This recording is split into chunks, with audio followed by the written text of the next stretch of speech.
My name is Clara, a 32-year-old woman who once believed in fairy tale endings. 3 years ago, my life took an unexpected turn when I met Mark, the man who became my husband. This is our story, a journey of love, trust, and betrayal against the backdrop of a seemingly perfect marriage. It was an ordinary Tuesday morning when fate brought me to the corner cafe with a John Grisham novel in hand. I was immersed in the world of legal thrillers when Mark entered the cafe. His presence immediately caught my eye. He had an air of confidence and a warm, inviting smile. "Hey, is this Grisham's latest book?" he asked, nodding toward my book. His voice was friendly, tinged with genuine curiosity. "Yes, just started. He's always a pleasure to read," I replied, pleasantly surprised by the ease of our conversation. We plunged into a discussion of our favorite authors, and our conversation flowed easily and casually. Mark had a way of making me laugh. His humor was both witty and enjoyable. It felt like we were talking as old friends, not as two strangers who had just met. In the weeks that followed, Mark and I grew even closer. Our shared interests in music, especially old jazz, and a mutual love of exploring hidden bookstores around town strengthened our bond. He was charming, respectful, and attentive. I looked forward to our dates, and each encounter thrilled me. One evening, as we walked along the river, Mark's tone became serious. "Clara, I've never felt like this before. I think I'm falling in love with you," he confessed in the dim light of the street lamps. His words gave me a rush of warmth. "I feel the same way, Mark. You're unlike anyone I've ever met," I confessed, my heart pounding with excitement and fear. 6 months flew by, and our relationship grew stronger and stronger. It was during a cozy dinner in my flat that Mark proposed to me. The moment was simple and yet deeply sincere. I said yes without hesitation. I loved him and believed in our future together. However, the joy of our engagement was soon replaced by apprehension when it came time to meet Mark's parents. His mother, Linda, was a stern woman with piercing eyes that seemed to assess my every move. His father was more affable, but there was an undeniable seriousness about him, especially about the institution of marriage. During a formal dinner at their home, Mark's father brought up the subject of prenups. "It's just practical," he said bluntly. The request caught me off guard, but given my past experience with a cheating ex-boyfriend, I understood the necessity. "I agree, but I have a condition," I said, studying my voice. "If either of us cheats, the cheater owes the other $100,000. Mark's expression was a mix of surprise and respect. "I promise, Clara, I'd never cheat on you," he said earnestly.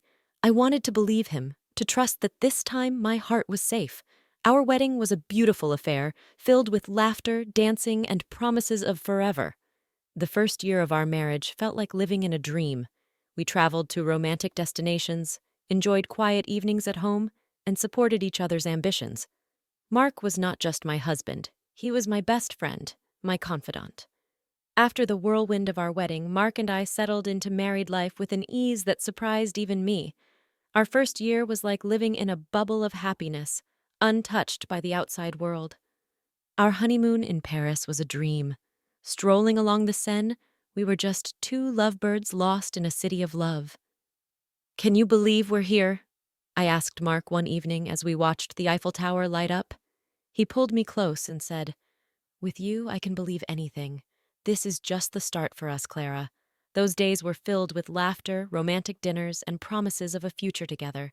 We returned home with a suitcase full of memories and a bond that felt unbreakable. Back home, our days found a comfortable routine. Mark would kiss me goodbye every morning before heading to work, and I'd be waiting with dinner when he got back. We talked about everything and nothing, our conversations stretching late into the night. One night, as we were cleaning up after dinner, Mark said, "You know, I never thought I'd be this happy just doing mundane stuff like washing dishes." I playfully splashed some water at him. "That's because you've got an amazing wife. It's all about good company," he laughed, catching the water in his hands. "Absolutely best decision of my life, marrying you."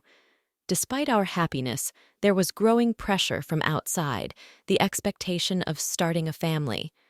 At family gatherings, Mark's mom, Linda, would often drop not-so-subtle hints. "So, when are we going to hear some good news?" Linda asked one Sunday lunch, her tone laced with expectation. I tried to brush it off with a joke. "Oh, you'll be the first to know when there's news," I said, but her persistence grew over time, and it started to strain me. Mark noticed my discomfort, but reassured me. "Don't let my mom get to you. We'll start a family when we're ready, not a minute sooner." Despite these pressures, our first year of marriage was magical. We celebrated our first anniversary with a quiet dinner at home. Mark surprised me with a necklace I had admired months ago. "Happy anniversary, Clara. Here's to many more years of happiness," he said, his eyes shining with love. I felt tears prick my eyes as I said, "Thank you, Mark. I couldn't have asked for a better partner in life." That night, as we cuddled on the couch, I couldn't help but feel incredibly lucky. I had a husband who loved me, a cozy home, and a future that seemed bright. As our second year of marriage began, the pressure from Mark's family, especially his mother, Linda, started to take a toll on me. It wasn't just about starting a family anymore. Her criticism seeped into every aspect of our lives. Linda had a way of making her disapproval known, often under the guise of helpful comments. Every visit became a nightmare for me. One afternoon, as I was setting the table for lunch, she walked into the kitchen and eyed the spread with a disapproving frown. "Is this what you're serving?" "A bit simple, don't you think?" Linda remarked, her tone dripping with disdain. I clenched my jaw, trying to maintain my composure. "I thought we'd enjoy something light today," I said. She just sniffed, muttering under her breath about proper meals and good housekeeping. Her comments weren't just confined to my cooking. She found fault in everything I did, from the way I decorated the house to how I spent my free time. Nothing was off limits. One evening, while Mark and I were relaxing in the living room, Linda decided to give her unsolicited opinion. "You know, Clara, if Mark gave me the money he spends on you, I could hire a proper cleaner and a cook," Linda said. Mark looked uncomfortable but didn't say anything. His silence felt like a betrayal. I was seething but managed to say, "Well, Linda, I'm doing my best here." What hurt the most was how Mark's attitude started to change. He began echoing his mother's criticisms, albeit in a more subtle way. After one of Linda's visits, Mark casually mentioned, "Mom might have a point about the house. Maybe we should consider getting some help." I felt a pang of hurt and frustration. "So you think I can't handle it either?" I asked. "No, that's not what I meant," he backpedaled, but the damage was done. The constant criticisms and Mark's growing detachment were straining our marriage. We started having arguments over trivial things, our once easy conversations turning into tense exchanges. After a particularly heated argument, I found myself wondering aloud, "What happened to us, Mark? We used to be on the same team." He ran a hand through his hair, looking frustrated. "I don't know, Clara. It's just... everything feels so complicated now." I went to bed that night feeling lonely and misunderstood. Linda's insidious comments had not only invaded my home, but were also creeping into my marriage, leaving me to wonder if the love Mark and I shared was strong enough to withstand this constant barrage of negativity. As the third year of our marriage rolled in, a sense of unease began to settle in my heart. The once bright flame of our love seemed to flicker under the shadow of doubt and mistrust. It started with a phone call, or rather several of them. A name kept popping up on Mark's phone. Jake. I couldn't help but notice how Mark's demeanor changed whenever that name flashed on the screen. One evening while we were watching TV, his phone rang again. Jake. The screen flashed and Mark quickly silenced it and put the phone away, but not before I saw the nervous glance he threw my way. "Who's Jake?" I asked, trying to sound casual, but my heart was pounding. "Oh, just a new guy at work, no one important," Mark replied, but his voice was too nonchalant, his answer too rehearsed. Mark's behavior began to change. He started coming home late from work, his excuses flimsy and inconsistent. His wardrobe underwent a transformation too, from casual to sharply tailored suits. "Working late again?" I questioned one night as he prepared to leave, noticing his dressed-up appearance. "Yeah, big project," he said without meeting my eyes. "Don't wait up." One day my frustration boiled over. Mark was about to leave for another late night at work, and I confronted him. "This isn't like you, Mark. What's really going on?" I demanded, my voice trembling with a mixture of anger and fear. Mark sighed, his expression a mix of guilt and annoyance. I told you it's just work. Why can't you trust me? Because you're hiding something. You're never here, and when you are, it's like you're a million miles away, I shot back, my eyes stinging with tears. Mark didn't respond. He just grabbed his coat and left, leaving me standing there feeling more alone than ever. That night, lying in our empty bed, I made a decision. I couldn't live in this limbo of doubt and suspicion. I needed to know the truth, whatever it was. The next morning, I called a private detective. It felt like a betrayal, but the constant worry and uncertainty were eating me alive. I needed answers, and I was determined to get them, no matter what they revealed about the man I thought I knew. The days after contacting the private detective were a haze of anxiety and anticipation. I felt like I was walking on a tightrope, trying to maintain a semblance of normalcy while my world was quietly crumbling around me. Then the call came, and with it, the shattering of my last hope. Mrs. Johnson, we have conclusive evidence. I'm afraid your suspicions were correct. The detective's voice was solemn, heavy with the weight of the news he was delivering. He explained that Mark had been having an affair. The mysterious Jake on his phone was actually a woman. My heart sank as he detailed their meetings, providing timestamps and photos. It was irrefutable. I sat there, phone in hand, feeling a mix of devastation and vindication. My worst fears weren't just fears anymore. They were cold, hard facts. Despite the pain, I decided not to confront Mark immediately. I needed more than just the evidence of his infidelity. I needed to understand the full extent of his deceit. One evening, as I was passing by his home office, I overheard a conversation that chilled me to the bone. Mark was talking to his mother, Linda. "Mom, I'm planning to end it with Clara after your birthday." Mark's voice was cold, devoid of any affection he once had for me. "Oh, that's wise, dear. Make sure she gets me a nice 65th birthday present before you drop the bomb," Linda replied, her voice laced with a callousness that took my breath away. I leaned against the wall, feeling nauseous. Not only was my husband unfaithful, but he and his mother were plotting against me, waiting to use me for one last expensive gift before discarding me. Fueled by a mixture of anger and resolve, I decided to play along. I continued as if nothing was wrong while secretly gathering more evidence of Mark's infidelity. The detective provided me with everything: photos, videos, and even audio recordings. I was building my case, preparing for the moment I would strike back. As I lay in bed each night next to the man who had betrayed me, a plan began to form in my mind. I would wait until after Linda's birthday.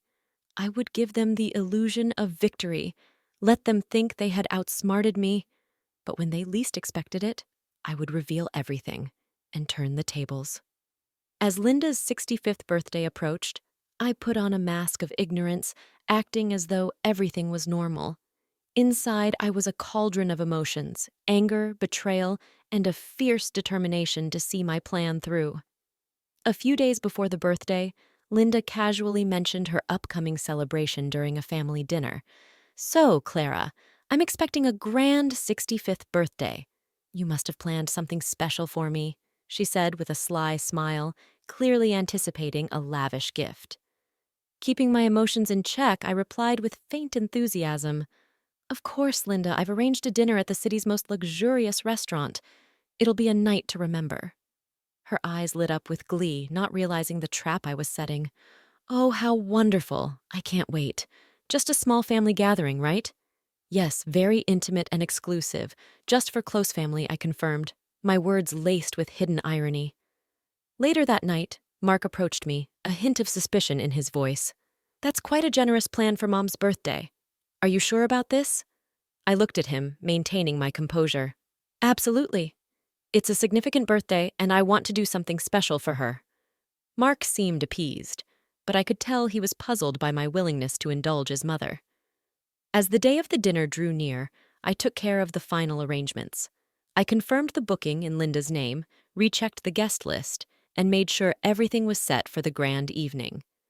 I was playing the dutiful wife and daughter-in-law, but underneath the facade, I was ready to expose the betrayal and deceit that had been festering in our marriage.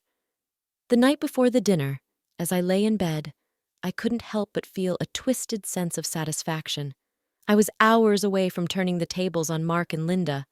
They thought they were using me for one last benefit before discarding me. Little did they know I was the one controlling the game now. The evening of Linda's 65th birthday was set in a luxurious restaurant, every detail meticulously planned to reflect the grandeur of the occasion. As Linda reveled in the opulence, I played the part of the gracious daughter-in-law, masking my inner turmoil with a practiced smile. As the dinner drew to a close, the waiter presented the bill, $4,500. I reached for my card with a steady hand, my heart pounding in my chest. After swiping the card, I glanced around the table, seeing Linda's satisfied smirk and Mark's uneasy expression. "Thank you for such a wonderful evening, Clara. This is truly generous," Linda said, her voice dripping with insincerity. It was then that Mark leaned in, his voice laced with mockery. "By the way, Clara, I want a divorce." The words hit me like a physical blow, but I refused to let them see my pain. Linda, seizing the moment, chimed in sharply, "Well then, I guess you should leave. This is a family gathering after all."